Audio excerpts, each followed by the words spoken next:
الحمدللہ رب العالمین والصلاة والسلام علی سید المرسلین وعلی آلہ وصحبہ اجمعین۔ قربانی کے فلسفے کو اور قربانی کی روح کو سمجھنے کے لیے حضرت ابراہیم علیہ الصلاۃ والسلام کی قربانی کو سمجھنا بہت ضروری ہے۔ قرآن مجید نے اس کا تفصیل سے ذکر کیا ہے۔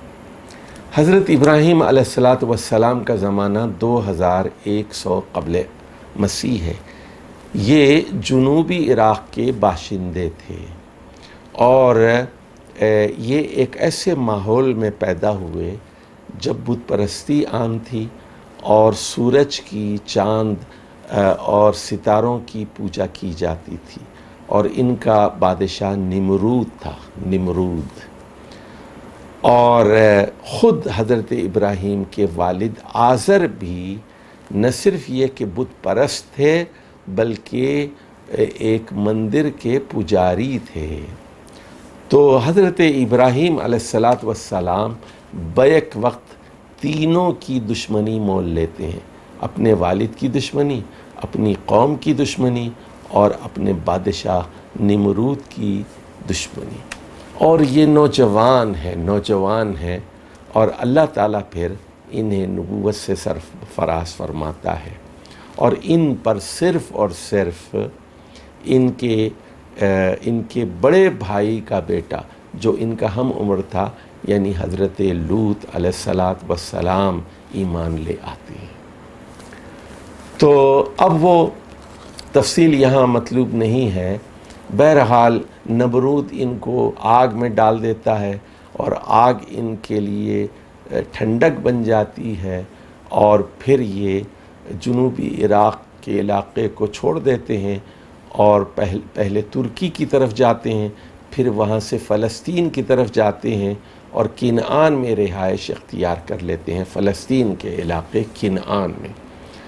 اور پھر اپنے بھتیجے حضرت لوط علیہ الصلاۃ والسلام کو اردن میں بحر مردار کے پاس دعوت و تبلیغ کے کام کے لیے مقرر کرتے ہیں۔ پھر وہاں سے یہ مصر جاتے ہیں اور مصر میں حضرت ہاجرہ سے ان کا نکاح ہوتا ہے۔ وہ حضرت ہاجرہ کو لے کر مکہ آتے ہیں، اور مکے میں پھر حضرت ہاجرہ کے بطن سے ان کے بڑے بیٹے حضرت اسماعیل بڑھاپے میں 86 سال کی عمر میں پیدا ہوتے ہیں۔ اور دوسری طرف فلسطین میں ان کی پہلی بیوی حضرت سارہ ہیں، وہ بانجھ ہیں اور ان سے اولاد نہیں ہوتی۔ لیکن جب حضرت ہاجرہ کو اولاد ہوتی ہے تو اس کے 13 سال بعد، جب حضرت ابراہیم کی عمر 99 سال تھی، اللہ تعالیٰ حضرت سارہ کو بھی اولاد عطا کرتا ہے، چنانچہ حضرت اسحاق علیہ الصلاۃ والسلام پیدا ہوتے ہیں۔ اب دیکھیے، حضرت ابراہیم علیہ الصلاۃ والسلام توحید کے علم بردار ہیں، توحید کے علم بردار ہیں، اور ایک بین الاقوامی شخصیت ہیں۔ یہ جنوبی عراق سے یہ شمال کی طرف جاتے ہیں، ترکی کی طرف جاتے ہیں، اور فلسطین، اردن، اور پھر مصر، اور بالآخر مکہ آتے ہیں۔ ایک بیوی فلسطین میں ہے، ایک بیوی مکے میں ہے، اور دونوں بیویوں کے درمیان آمد و رفت ان کی جاری و ساری رہتی ہے۔ اور پھر حضرت اسماعیل اور حضرت ابراہیم باپ بیٹا دونوں مل کر خانہ کعبہ کی دیواروں کو بلند کرتے ہیں، اور حضرت آدم کے زمانے کے جو نشانات ہیں اس پر دوبارہ اس کی تعمیر کی جاتی ہے، خانہ کعبہ کی، جو طوفان نوح میں جس کو نقصان پہنچا تھا۔ تو اور دوسری طرف فلسطین میں حضرت اسحاق ہیں اور ان کے بیٹے یعقوب ہیں، اور پھر ان کے 12 بیٹے ہیں جو بنی اسرائیل کہلاتے ہیں۔ اس طرح حضرت ابراہیم علیہ الصلاۃ والسلام ابو الانبیاء ہیں، انبیاء کے باپ ہیں، اور بنی اسرائیل کے بھی جد امجد ہیں، بنی اسماعیل کے بھی جد امجد ہیں۔ تو بڑھاپے میں اللہ تعالیٰ نے ان کو اولاد دی، اور اب دیکھیے کہ اب جب ان کی عمر 8-10 سال کی ہوئی اور بچہ چلنے پھرنے کے لائق ہو گیا تو پھر کیا ہوا؟ یہ منظر قرآن مجید پیش کرتا ہے۔ سورہ صافات کی آیت نمبر 102 ہے۔ فرمایا گیا فَلَمَّا بَلَغَ مَعَهُ السَّعْيَ قَالَ يَا بُنَيَّ إِنِّي أَرَىٰ فِي الْمَنَامِ أَنِّي أَذْبَحُكَ۔ فرمایا گیا کہ جب حضرت اسماعیل چلنے پھرنے کی عمر کو پہنچے تو حضرت ابراہیم نے اپنے بیٹے سے کہا یا بنیا، اے میرے پیارے بیٹے، انی اریٰ فی المنام انی اذبحک، میں نے خواب دیکھا ہے کہ میں خواب میں تمہیں ذبح کر رہا ہوں فانظر ماذا تری، مجھے بتاؤ، غور کرو کہ تمہاری کیا رائے ہے اس خواب کے بارے میں۔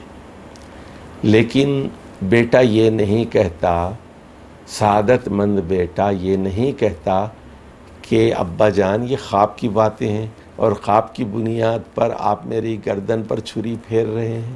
بیٹا کہتا ہے دیکھیے قال یا ابت افعل ما تؤمر، یا ابت افعل ما تؤمر، ابا جان آپ کو جو حکم دیا گیا ہے اس پر عمل کر ڈالیے، اس کی تعمیل کیجئے۔ افعل ما تؤمر، وہ فیضان نظر تھا یا کہ مکتب کی کرامت تھی، سکھائے کس نے؟ اسماعیل کو آداب فرزندی۔ دیکھیے کیسا بیٹا تھا، وہ یہ کہہ رہا ہے کہ یہ خواب نہیں ہے، یہ حکم ہے، جو حکم دیا جا رہا ہے اس پر عمل کر ڈالیے۔ تو وہ اچھی طرح جانتے ہیں کہ پیغمبروں کا خواب وحی کی ہی ایک قسم ہوتی ہے۔ ستجدنی انشاءاللہ من الصابرین، انشاءاللہ آپ مجھے صابر پائیں گے اور میں تیار ہوں۔ تو دیکھیے حضرت ابراہیم نے وفاداری کا حق ادا کر دیا۔ وَإِبْرَاهِيمَ الَّذِي وَفَّى، یعنی وفا تو ابراہیم علیہ السلام پر ختم ہے۔ کیسی کیسی آزمائشیں، آگ میں جھونکے گئے، وطن چھوڑ دیا، ملکوں گھومتے پھرتے رہے اور بے آب و گیاہ مکے میں اپنے بچوں کو، اپنی بیوی کو حضرت ہاجرہ کو اور اپنے بیٹے کو چھوڑ دیا۔